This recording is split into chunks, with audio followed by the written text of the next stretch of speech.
जय धरती माता।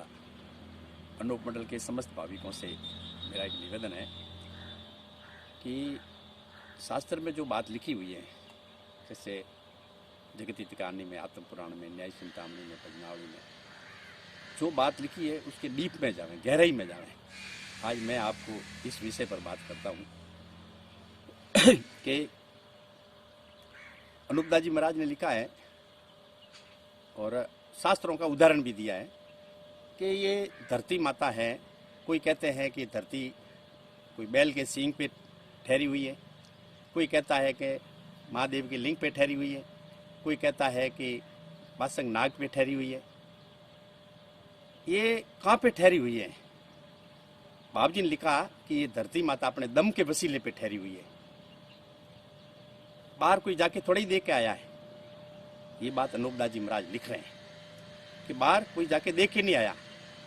तो अनूपदास जी महाराज किस बेसिस पे, किस आधार पे कह रहे हैं कि धरती दम के वसीले पे ठहरी हुई है? इसलिए मेरा आपसे करबंद निवेदन है कि हम इसके डीप में जावें, क्योंकि इसका उदाहरण हरिश्चंद्र जी महाराज ने दिखा है कि जो आदमी भक्ति करता है तो सांस के द्वारा सुमरना करता है। जैसे हरिश्चंद्र जी लिखा, सांस सुमरना नाम निशानी धीरज पांव धराए, भेद कुदरती देख मगज में समरो सांस उषा साजी, दिल का देव देख लो तन कर आठों ही पर उजा साजी। तो जो सुमरना करता है तो ये सांस बाहर जाती है, अंदर आती है। हमारी सांसा हैं, हम 4 सेकंड में एक सांस लेते हैं और धरती माता 12 घंटों में एक सांस लेती है। तो ये 2 सेकंड में बाहर जाती है, 2 सेकंड में अंदर आती है। तो 2 सेकंड में बाहर जाकर कहाँ जाके आती है? इसलिए ये हमें तो मालूम पड़ता नहीं है, मगर जो भक्ति करते हैं, जैसे अनूपदास जी महाराज ने कृष्ण जी को ईश्वर मानकर भक्ति की और कृष्ण जी के ऊपर लीन हो गए कि कृष्ण जी मिले तब ये जिमू, नहीं तो ये शरीर कृष्ण अर्पण, इतना बड़ा संकल्प किया, तब वो उस लहर में पहुंच गए। तो वो जो ये सांस जो है कुदरत से मिल जाती है। जैसे आत्मा ही परमात्मा, हमारी सांस है और धरती माता की भी सांस है, उस सांस से मेल होता जाए तब उसको कुदरत का ज्ञान होता है। भेद कुदरती देख मगज में समरो सांस उषा दे, कुदरत का ज्ञान होता है। तब वो जाकर उन्होंने इसका बताया कि ये धरती माता दम के वसीले पे ठहरी और हमारा शरीर भी दम पे ठहरा हुआ है। ये जलगन पवन से बना। पानी पीते हैं, महीना भर पानी नहीं पीते, महीना भर खाना नहीं खाते हैं, मगर सांस सेकंड 2 सेकंड में सांस गई और वापस नहीं आई तो शरीर को दफनाना पड़ेगा या उनको शरीर को अग्नि संस्कार करना पड़ेगा। तो इसी तरीके से हम डीप में जावें और इसका खुद अध्ययन करें, भक्ति करें। बाबू जी ने लिखा, भक्ति का फल अलग है और भगत लोगों के तुपेल से रावण वगैरह का पाप दफे हुआ और रावण का सारा भेद भक्ति के सबब से शनिश्चर जी को मालूम था।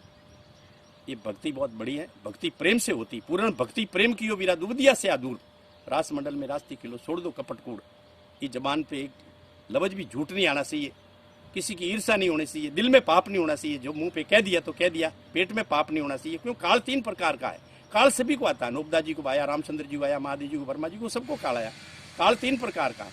एक काल सात्विक काल है, एक राजसी काल है और एक तामसी काल है। तामसी काल एक पत्र पे लकीर मारी, वो कभी नहीं मिटेगी। सात्विक काल है, वो पानी पे लाठी मारी 1 सेकंड में एक हो जाएगा।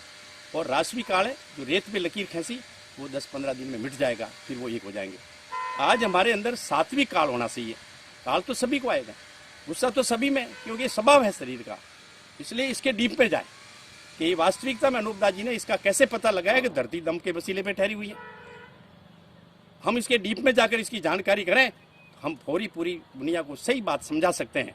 आज मैं इस बात को लेकर इतना आपको निवेदन करता हूं कि ये बहुत लंबी चौड़ी बात है, इस वीडियो के द्वारा नहीं समझाई जाती। ये बात शांति से बैठे, कुछ ऐसे प्रसार करने वाले, भाषण देने वाले, ज्ञान करने वाले, भजन गाने वाले, इसका पूरा अध्ययन करके अगर वो प्रसार करें तो हमारी बात को लोग सुनेंगे। हम भजन गाते हैं मगर उसका अर्थ नहीं जानते। जैसे प्रथम पौरे तारा तेज में ये भजन है, तो हमारे भाविक यही कहते हैं कि 7 बजे से 9 बजे तारा तेज रहते हैं और 9 बजे से 12 बजे शांत तेज रहता है, 12 बजे से 3 बजे जोगी जागता है और 3 बजे के 100 पद में सूर्य उगता है। इसका अर्थ वो बाहर का नहीं है, ये बाहर के सूर्य स्थान नहीं है, अपने शरीर के अंदर सूर्य स्थान है। और शरीर के अंदर एक बहुत बड़ी अद्भुत शक्ति है।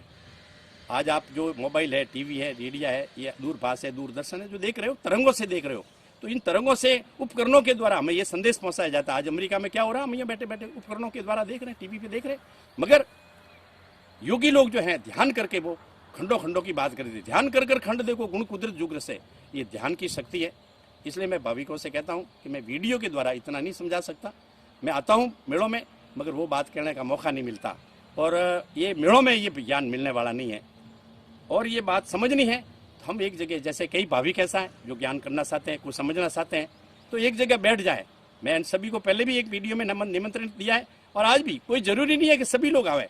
जो इसको शौक है कि मुझे इसकी जानकारी करनी है, वो आ जावे, बैठ जावे, और बैठकर उसका पूछे। वो कोई भी पर्सन करे तो इस आत्मा के अंदर क्या शक्ति है, ये कोई नॉर्मल मामला नहीं है।